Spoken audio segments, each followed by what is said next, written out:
Hello dear students, welcome to my channel teachers Adda MP.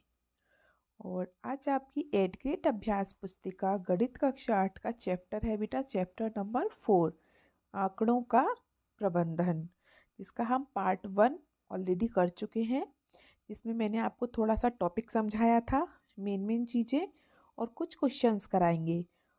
और आज जो हमारे क्वेश्चंस बच गए हैं उन्हें हम पार्ट 2 में कंप्लीट करेंगे। तो चलिए चलते हैं हम अपनी क्लास की तरफ और शुरू करते हैं अपने पार्ट 2 को। तो हमने पार्ट 1 में प्रश्न 8 तक कर लिया था। आज बेटा हम देखेंगे प्रश्न नंबर 9, बिल्कुल इजी तरीके से। प्रश्न कह रहा है आपका 672 विद्यार्थियों के स्कूल आने जाने के विभिन्न साधनों को पाई चार्ट में दर्शाया गया है। मतलब बच्चे किस चीज़ से स्कूल आते जाते हैं, ठीक है। चार्ट देखें और निम्नलिखित प्रश्नों के उत्तर दें। टोटल बच्चे कितने हैं? 672, ठीक है। बेटा पैदल कितने बच्चे आते हैं? 80 डिग्री, साइकिल से 90 डिग्री, कार से 70 डिग्री और बस से 120 डिग्री। तो क्या हम इन सबको जोड़ लें? पहले हम ये चेक कर लें कि अगर ये पाई चार्ट है तो ये पूरा 360 डिग्री है या नहीं है, क्योंकि बेटा ये पूरा 360 डिग्री होना चाहिए, ठीक है। तो देखो 120 और 80 200, 200 और 90 290, 290 और 70 360, मतलब कि ये पूरा 360 डिग्री का है। तो कोई समस्या नहीं है, क्वेश्चन में बिल्कुल सरल सरल हो जाएगा। कैसे? देखिए विद्यार्थी कितने हैं टोटल? 672। 672। चलिए प्रश्न 1 पढ़ते हैं। कितने विद्यार्थी साइकिल से स्कूल जाते हैं? तो बेटा साइकिल से कितने विद्यार्थी स्कूल जाते हैं? 90 डिग्री, मतलब 90% मान लो, चलो 90% बच्चे स्कूल जाते हैं साइकिल से, ठीक है। तो बेटा कितने में से जाते हैं? ये पूरा पाई चार्ट कितने का है? 360 का। तो 360 में से 90 बच्चे स्कूल जाते हैं साइकिल से, ठीक है। और टोटल बच्चे कितने हैं? और जितने टोटल बच्चे होते हैं उसकी हम गुणा करते हैं। टोटल बच्चे हैं 672, ठीक है। तो बस अब हमें पता चल जाएगा कि साइकिल से कितने बच्चे स्कूल जाते हैं। तो हम 0 से 0 कैंसिल कर देंगे, 9 से इसे काटेंगे 36 को, 4 बार कट जाएगा और 4 का भाग हम 672 में देंगे तो आपका आएगा 4 एकम 4, बचा 2, 4 छिंग 24, बचे 3, 4 अट्ठे 32। तो बेटा 672 में से 168 बच्चे साइकिल से स्कूल जाते हैं, ठीक है। जैसे कि मैंने यहाँ पे आपको लिखा है साइकिल से स्कूल जाने वाले विद्यार्थी। तो बेटा साइकिल से कितने विद्यार्थी स्कूल जाते हैं? 90 डिग्री। तो बेटा टोटल भी तो लिखना पड़ता है कि कितने में से जा रहे हैं। तो 360 में से 90 बच्चे जा रहे हैं और टोटल बच्चे कितने हैं? 672। तो हमारा आंसर आ गया 168, ठीक है। ऐसे ही पूछा है बस से स्कूल जाने वाले विद्यार्थी। तो बस से बेटा कितने बच्चे जाते हैं? 120 और टोटल कितने हैं? 360 ना भाई। 120 बच्चे स्कूल जाते हैं बस से, तो 360 टोटल है, पूरा टोटल भी तो लिखना पड़ता है। और फिर बच्चे कितने हैं? 672। तो अब 672 में से हमें पता चल जाएगा, 0 से 0 कट जाएगा, 12 से 3 बार कट गया है और 3 से हम इसमें भाग देंगे तो हमारा आएगा 224 आंसर। मतलब कि साइकिल से कितने बच्चे स्कूल जाते हैं बेटा? 168 और बस से कितने बच्चे स्कूल जाते हैं? 224, ठीक है। ऐसी पैदल का पूछता तो 80/360 और गुणा 672 कर देते। ऐसी कार का पूछता तो कार 70 बच्चे स्कूल जाते हैं तो 70/360 गुणा 672, ठीक है। चलिए तो आई होप आपको अच्छे से समझ में आ गया होगा ये प्रश्न। अब हम चलते हैं अपने प्रश्न नंबर 10 पर। प्रश्न देखिए आपका क्या कह रहा है 10वां। दिए गए पाई चार्ट में सिंचाई के विभिन्न तरीकों को दर्शाया गया है। मतलब किस किस चीज़ से सिंचाई की जाती है, ठीक है। तो पाई चार्ट पढ़ें और निम्नलिखित प्रश्नों के उत्तर दें। चलिए पढ़ लेते हैं। तो बेटा देखिए ऊपर वाले क्वेश्चन में क्या था, आपको अंश दिया था, जैसे 46 डिग्री 80 डिग्री इस तरीके से, है ना। लेकिन जब भी डिग्री देता है तो वो 360 होना चाहिए पूरा जोड़ के। और जब भी आपको परसेंटेज देता है, जैसे इसमें 46% दिया है, तो परसेंटेज कितना मान के चलते हैं हम? पूरा 100, ठीक है। तो देखो इन सबको जोड़ लें हम।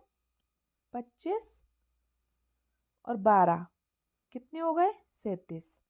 37 और 17 कितने हो गए? 54। 54 और 46 कितने हो गए? 100। मतलब पूरा ये 100% है, मतलब कि हमारा जो आंसर्स है वो बिल्कुल ठीक आएंगे। ठीक है, पहले हमें सबसे पहले पाई चार्ट को चेक कर लेना चाहिए। ठीक है, अगर परसेंटेज में है तो पूरे 100% है या नहीं है, और अगर डिग्री में है तो पूरा 360 डिग्री है या नहीं है। ठीक है, उससे क्या होता है, हमारे प्रश्नों का आंसर जो होता है वो सही निकल के आता है। तो चलिए पहला प्रश्न देखते हैं। कितने प्रतिशत भूमि नहरों द्वारा सींची जाती है? नहर, तो बेटा नहर ये रही। तो पूछा कितने प्रतिशत भूमि, तो बेटा 46% भूमि नहर द्वारा सींची जाती है। ठीक है, कितने प्रतिशत? 46% भूमि नहर द्वारा सींची जाती है। दूसरा प्रश्न, 17% भूमि किस माध्यम से सींची जाती है? तो बेटा 17% ये रहा। 17% भूमि किसके माध्यम से सींची जा रही है? टैंक के माध्यम से। ठीक है। तीसरा प्रश्न, ट्यूबवेल से सींची जाने वाली भूमि का प्रतिशत कितना है? तो बेटा ट्यूबवेल से कितनी भूमि सींची जा रही है? 25%। देखिए इनके आंसर्स ये रहे, कितने सिंपल सिंपल हैं। 46% भूमि नहरों द्वारा सींची जाती है, 17% भूमि टैंक के माध्यम से सींची जाती है, और ट्यूबवेल से 25% भूमि सींची जाती है। ठीक है, सिर्फ हमें उसमें देख के बताना था कि क्या इसका आंसर है। तो ये प्रश्न तो आपके लिए बहुत सरल है।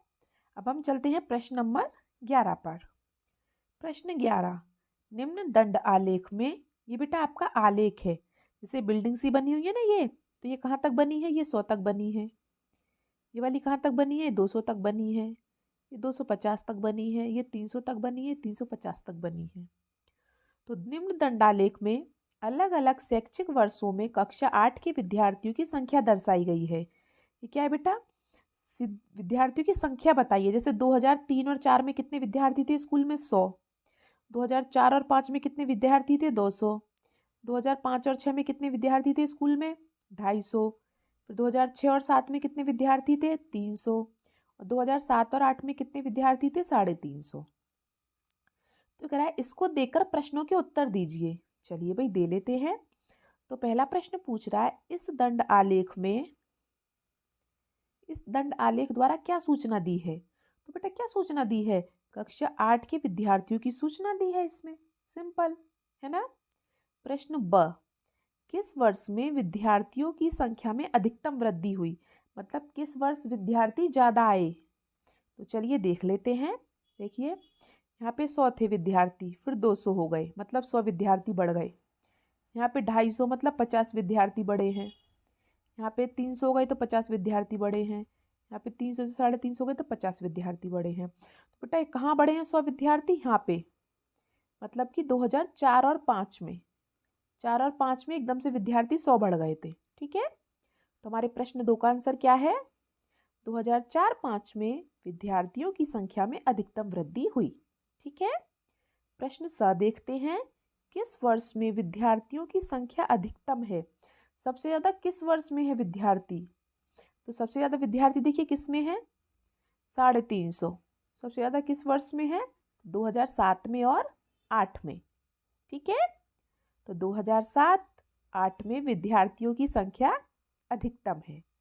ठीक है, प्रश्न अगला देखते हैं। बताइए कि ये सत्य है या असत्य। क्या भाई? 2005-6 में विद्यार्थियों की संख्या 2003-4 की संख्या की दुगनी है। मतलब कि 5 और 6 में जो विद्यार्थियों की संख्या है, ठीक है, 5 और 6 में विद्यार्थियों की संख्या कितनी है? 200। ठीक है, 2005 और 6 में विद्यार्थियों की संख्या 2003-4 की संख्या की दुगनी है। तो भाई हाँ दुगनी तो ही है। 2004 और 5 में संख्याएं कितनी थी? 200। और 2003 और 4 में कितनी थी? 100। तो दुगनी तो ही हो गई है ना। 100 दूनी 200, डबल बच्चे हो गए, बिल्कुल दुगने हो गए। तो हाँ यह कथन असत्य लिख दिया। नहीं बेटा यह कथन सत्य है। ठीक है, सत्य है। ठीक है, यहाँ पे सत्य लिखेंगे, आप मुझसे गलती से लिख किया। फिर से पढ़ लेते हैं एक और बार हम ये क्वेश्चन। 2005 और 6 में विद्यार्थियों की संख्या 3 और 4 की संख्या की दुगनी है। 3 और 4 की दुगनी है। 3 और 4 में 100 बच्चे थे, 4 और 5 में 200 बच्चे थे, तो हाँ भाई दुगनी है। ठीक है, मतलब सही है। यहाँ पे आप असत्य ना लिख के बेटा सत्य लिखेंगे। ठीक है, चलिए आगे चलते हैं प्रश्न 12 पर। निम्न द्विदंड आलेख में 2 शैक्षिक वर्षों में एक विद्यार्थी द्वारा अलग अलग विषयों में प्राप्त किए गए अंक दिए गए हैं। द्विदंड आलेख को देखकर निम्नलिखित प्रश्नों के उत्तर दीजिए। तो बेटे क्या कह रहा है, मतलब ये अलग अलग वर्षों के हैं।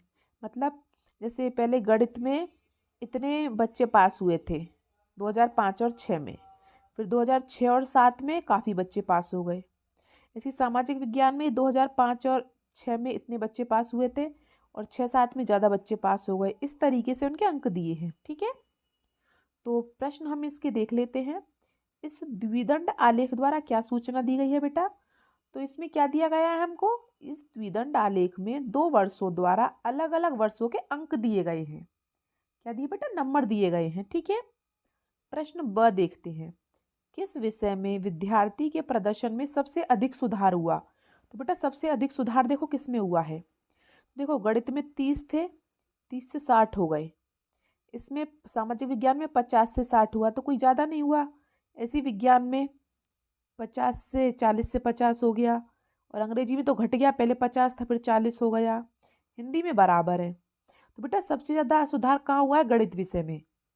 पहले बच्चों के 30 बच्चे पास हुए थे, फिर 60 बच्चे पास हो गए, उनके अंक दिए हैं टोटल करके।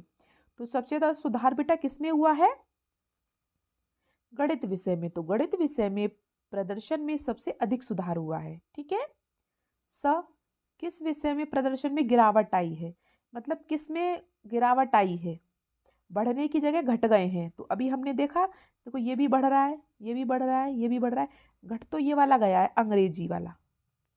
ठीक है, तो किस में घट गया है, अंग्रेजी विषय में प्रदर्शन में गिरावट आई है। ठीक है, द देखते हैं।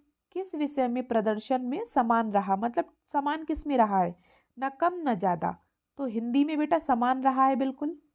ठीक है, तो हम यहाँ लिख सकते हैं हिंदी विषय में प्रदर्शन समान रहा। ठीक है, आई होप आप सबको क्लास अच्छी लग रही होगी, सबको समझ में भी आ रहा होगा। और किसी क्वेश्चन में बेटा आपको परेशानी होती है तो मैं आपको पहले भी बोल चुकी हूँ, आप मुझे कमेंट बॉक्स में पूछ सकते हैं। ठीक है, प्रश्न 13 देखते हैं। किसी छात्रावास में विभिन्न भाषाएं बोलने वाले विद्यार्थियों की संख्या नीचे दी गई है। तो बेटा एक स्कूल है, उसमें 40 बच्चे हिंदी बोलते हैं, 25 बच्चे अंग्रेजी बोलते हैं, 15 बच्चे मराठी बोलते हैं, 10 बच्चे तमिल बोलते हैं, टोटल मिला के 90 बच्चे हैं। तो इन्हें पाई चार्ट में हमें दर्शाना है। ठीक है, तो बेटा पाई चार्ट हमारा ऐसा होता है गोले में, जो पूरा कितना होता है 360 का। पाई चार्ट हमारा ऐसा होता है। ठीक है, ये पूरा कितने का होता है 360 का। तो अब इसमें ये बोल रहा है कि हिंदी के 40 कितने हैं, अंग्रेजी के 25 कितने में आएंगे, मराठी और तमिल ये चारों कितने कितने में आएंगे। मतलब इस तरीके से हमें इसमें वो बनाना है ना, इसको हटा देते हैं। इसमें इस तरीके से जैसे कि 40% यहाँ है, 25 इतना है, 15 इतना है, 10 इतना है, तो ऐसे में बनाना है इसमें। ठीक है, तो कैसे बनाएंगे, केंद्रीय कोण निकाल के। ये मैंने आपको पिछली क्लास में निकालना सिखाया था, केंद्रीय कोण कैसे निकालते हैं। जैसे हमें हिंदी का चाहिए केंद्रीय कोण, क्योंकि भाई इसमें तो अंश में निकालना है। ठीक है, तो डिग्री में चाहिए हमें, तो डिग्री में कैसे निकालते हैं, तो हमें मान लो हिंदी का चाहिए, हिंदी का केंद्रीय कोण कितना निकलेगा 40 बटे टोटल कितना है 90, और गुणा पूरा केंद्रीय कोण कितने का होता है 360 का। तो बस इनको काट लो, 9 से काट दो, तो कितना है 160 डिग्री। तो मतलब हिंदी बोलने वाले बच्चे कितने हैं 160 डिग्री। ऐसे अंग्रेजी का निकालेंगे तो 25 बटे टोटल कितना है 90, और गुणा अपना 360 पूरे का। तो 90 से 4 बार काट देंगे, और 25 चौका 100, तो हिंदी का केंद्रीय कोण 100 आ जाएगा। चांदे में 100 लगा के उसको खींच देंगे, जैसे कि मैंने यहाँ नीचे कराया है।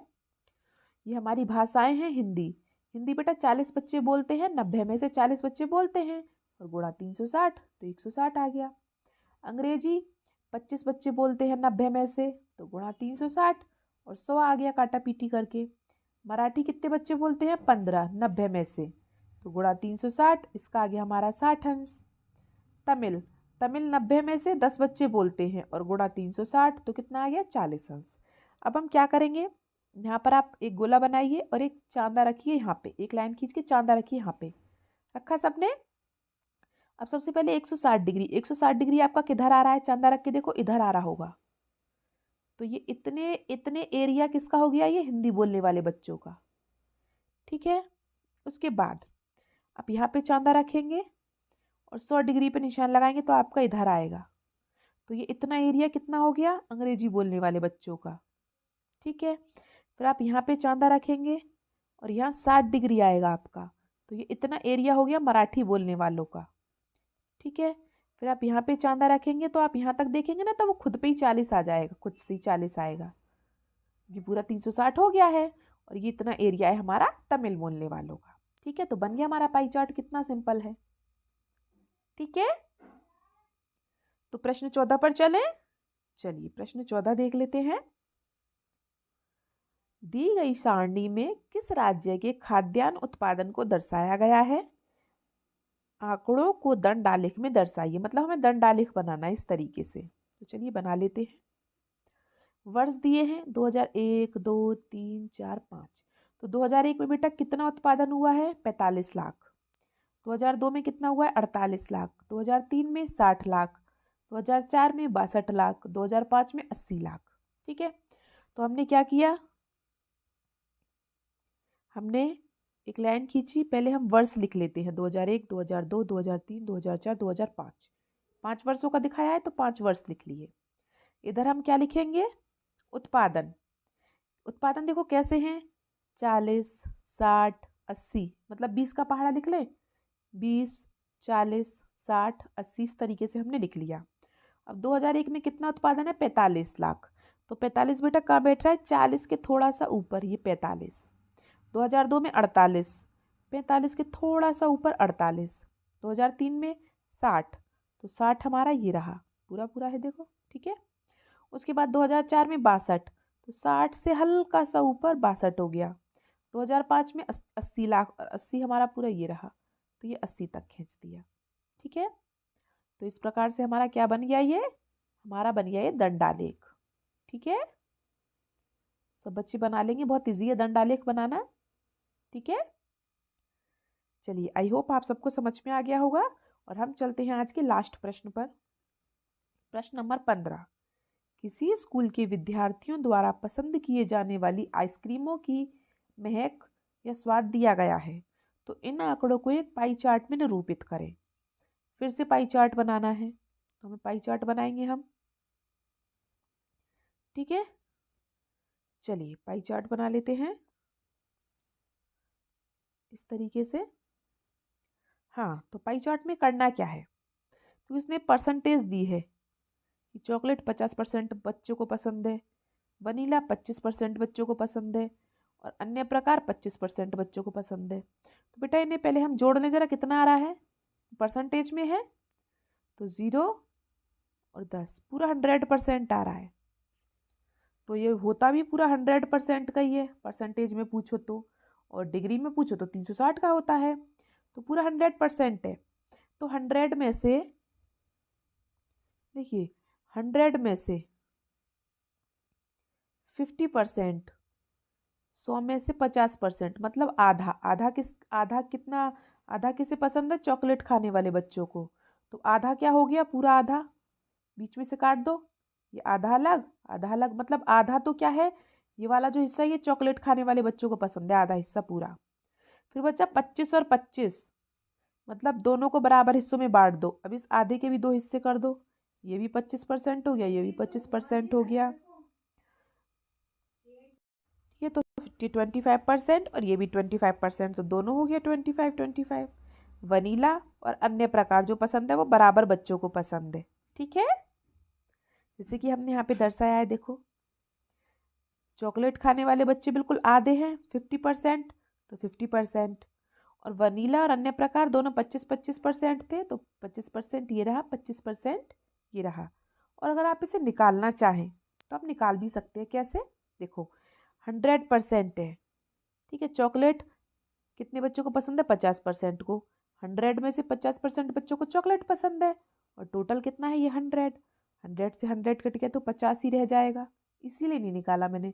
फिर वनीला, वनीला 25 है, कितने में से 100 में से, और गुणा 100 क्योंकि पूरा टोटल मिला के 100 ही है।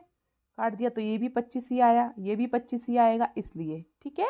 इसलिए इसका केंद्रीय कोण निकालने की ज़रूरत नहीं थी। इसीलिए मैं कहती हूँ सबसे पहले जोड़ लिया करो, टोटल कर लिया करो, ठीक है। चलिए, तो आई होप आप सबको क्लास अच्छी लगी होगी, समझ में आया होगा।